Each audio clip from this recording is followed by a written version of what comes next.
దేవుడు ప్రజలందరినీ ప్రేమిస్తాడు. ఎందుకంటే సృష్టికర్త ఆయన.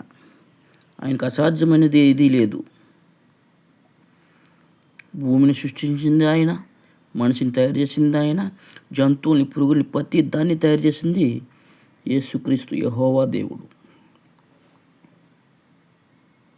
కానీ ప్రజలు తెలియక బొమ్మల్ని ప్రేమిస్తున్నారు, విగ్రహాలని ఆరాధిస్తున్నారు.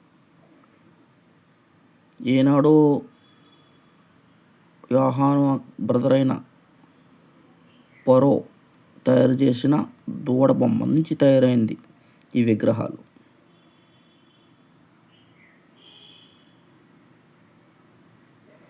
అయితే ఈరోజు ప్రింటింగ్ తయారు చేసింది ఒక క్రిస్టియన్స్, దేవుని ప్రజలు. ఒక బల్బుని తయారు చేసింది దేవుని ప్రజలు. ఏం తయారు చేయాలన్నా దేవుని ప్రజలే.